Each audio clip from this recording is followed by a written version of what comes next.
여러분 안녕하십니까?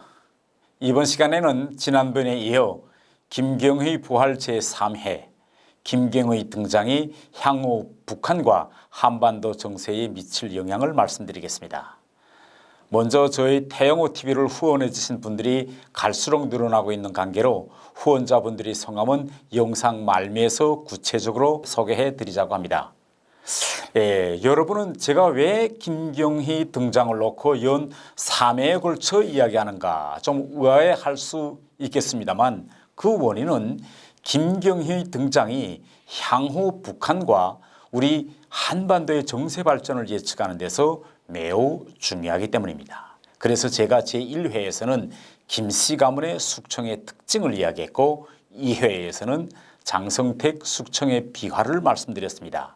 3회에서 오늘은 북한과 한반도 정세 발전을 제가 예측해 드리면서 우리는 어떻게 해야 될 것이냐 이걸 좀 제가 간단히 말씀드리겠습니다. 제가 오늘은 먼저 김경희의 부활과 관련한 북한과 우리 한국의 반응을 살펴보고 그에 대한 제 개인의 생각을 말씀드리겠습니다. 그 다음 향후 김정은 정권의 그런 정책 방향과 우리의 대응 이렇게 해서 제가 이렇게 벽돌을 쌓아나가도록 하나하나씩 제가 말씀드리자고 합니다. 먼저 김경의 부활에 대해서 북한 사람들은 어떻게 생각할까요? 이렇게 이제 큰 숙청이라든가 예견치 못했던 정치적 그런 사변이 일어나면 북한 사람들의 반응은 크게 세 가지로 나타날 수 있다. 이렇게 제가 볼 수 있습니다. 첫 번째 부류는 김경희의 등장을 보고 자 봐라 아무렴 우리 원수님께서 자기 고모를 처형했겠느냐 김경희 동지가 잘못되셨다는 것은 적들이 우리 내부의 일심단계를 파괴하려고 퍼뜨린 비언이다. 그러니 소문을 퍼뜨린 놈들을 이번 기회에 다 잡아내야 한다. 그리고 김경희 동지 건강이 회복되어 원수님의 사업을 이제는 도와주실 수 있게 됐으니 우리 혁명의 승리는 더욱 확고하고 창창하다 라고 하면서 과잉 충성을 부리는 이런 사람들이 있을 것 같습니다. 두 번째 부류는 주로 나이 드신 여성분들인데 그분들은 아마 김경희 동지가 그새 정말 힘드셨겠다. 수령님의 따님이 어떻게 장성택과 같은 놈을 만나서 말년에 저런 고생을 하노. 아이고 이제는 딸도 없고 남편도 없고 정말 이 세상에 근심 걱정이 없는 여자는 하나도 없나 보네. 이번에 얼굴을 보니 정말 많이 수척했더라 라고 하면서 김경희를 일단 동정할 것입니다. 세 번째 부류가 기본 주류인데 이럴 때 대부분 북한 사람들은 아무런 반응을 보이지 않고 조용히 가만히 있을 겁니다.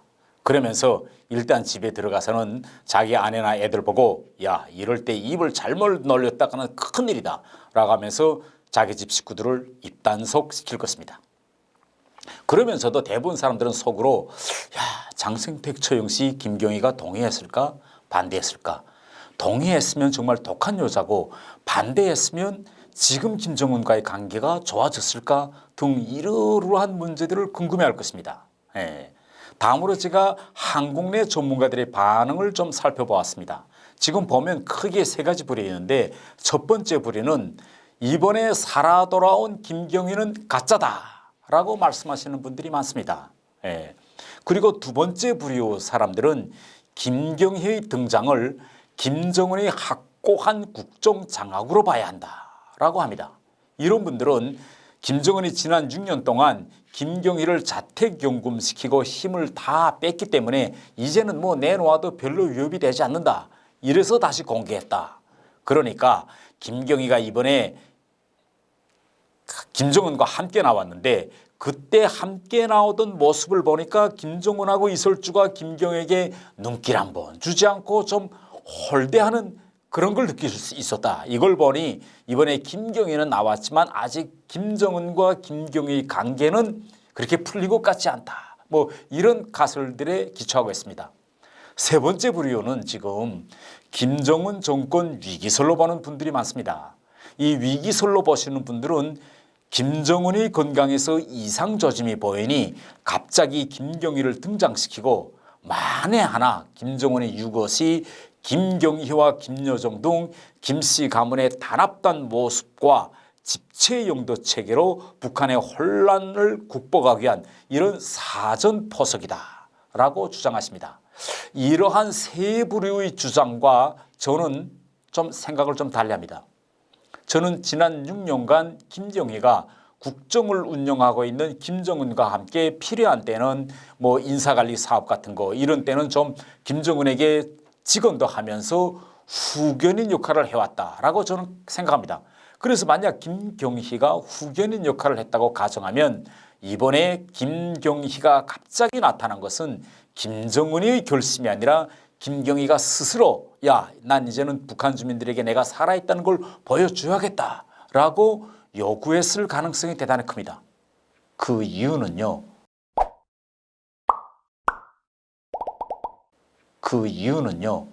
지금 김경희의 건강 상태가 나빠서 언제 사망할지 모르기 때문입니다. 그렇지 않다면 남편이 처형된 후 지난 몇 년간 음지에서 조용히 지내던 김경희가 갑자기 무슨 체면으로 또 북한 주민들 앞에 나타나서 자기 모습을 보이겠습니까?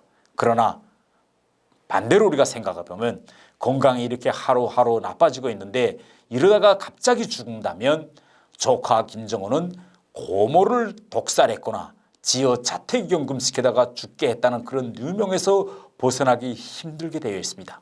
그러니까 고모로서는 빨리 죽기 전에 북한사에 나와서 고모와 조카가 친하게 지내고 고모의 건재감을 보여주어서 장성택을 처형한 것이 김정은이 아니라 김경희가 동의했기 때문에 가능했다라는 걸 북한 주민들에게 심어주고 하늘나라로 가야겠다. 이렇게 김경희가 생각할 수 있다. 이게 제 생각입니다. 김씨 가문의 장기 집권을 위해 장성택 처형과 관련한 악역은 고모가 하고 앞으로 수십 년간 북한을 이끌어야 할 사명을 띈 조카는 선한 역을 해야 한다는 식의 김씨 가문의 역할 분담이다. 저는 이렇게 봅니다. 김정은으로서는 김경희가 살아있을 때 빨리 김경희 독살설을 잠재워야지 저러다가 갑자기 오늘 저녁에도 김경희가 죽으면 김정은은 장기 집권에서 이러한 영원한 오명을 계속 가지고 남아있을 겁니다. 그래서 저는 김경희를 등장시킨 것은 김정은과 김경희의 공동의 묘수이고 꼼수다. 저는 이렇게 봅니다. 고모와 조카는 이번에 이런 김경희 등장을 통해서 장성택을 철저히 인간 폐륜화로 몰고 김씨 일가의 백두 혈통의 정통성과 단합된 모습을 북한 주민들에게 보여주기로 했을 것입니다. 그러면 제가 지금부터 이야기하는 것은 이러한 김경희의 등장이 향후 김정은 정책에 어떤 영향을 미칠 것인가 라는 문제입니다. 사실 우리가 궁금한 것은 이겁니다. 이제부터 어떻게 될 것이냐. 사실 장성택이 처형된 지 6년이 지나서 장성택과 김경희는 거의나 북한 주민들의 기억 속에서 사라지고 있었습니다. 이제는 김경희에 대해 기억하는 주민들도 별로 없을 때였습니다. 그런데 갑자기 김경희가 지금 살아 돌아옴으로써 지금 북한은 물론 세계적으로도 장성택의 처형 문제에 다시 시선이 쏠리게 되었습니다. 김정은과 김경희는 김경희 등장이라는 이걸 통해서 김정은 체제를 더욱 공고히 하려는 이런 꼼수를 썼을 수 있으나 일심단결을 유지해야 할 북한 내부가 이번 김경희 부활로 다시 뒤숭숭해졌습니다. 그래서 저는 김정은은 잘못 계산했다 이렇게 생각합니다. 그리고 저는 김경희의 건강 상태가 악화되어 이제부터 김경희가 지난 시기처럼 김정인의 후견인 역할을 하지 못하고 김정은과 김여정 등 김씨 일가의 3대가 홀로 국정을 운영한다면 북한의 정책 방향도 종전의 일관성의 알고리즘을 잃고 좀 혼란스러운 모습을 볼 것 같습니다. 지금까지 김정은에게 뭐 사사건건 간섭하지는 않았다고 하더라도 필요한 말을 직접 해줄 수 있는 이런 직언할 사람은 또 김정은과 마음 놓고 국사에 대해서 이야기할 수 있는 사람, 김정은이가 강경으로 너무 나가면 팔선매를 좀 당기면서 야 그렇게 하면 안 된다라고 할 사람은 결국은 김경희, 김여정, 김종철 가족밖에 없습니다. 여기서 노장 김경희가 빠지고 젊은 김정은 형제만 남게 된다면 물론 여기엔 있을 줄 아는 그런 변수도 있지만은 어떤 일이 벌어질까요? 여러분 김정은 형제는 북한에서 남들이 다 다니는 타가소나 유치원, 소학교, 중학교도 다니지 않아서 동년배 친구도 없습니다. 그리고 2009년 전에는 김씨 가문에조차 알려지지 않았던 이런 형제들입니다.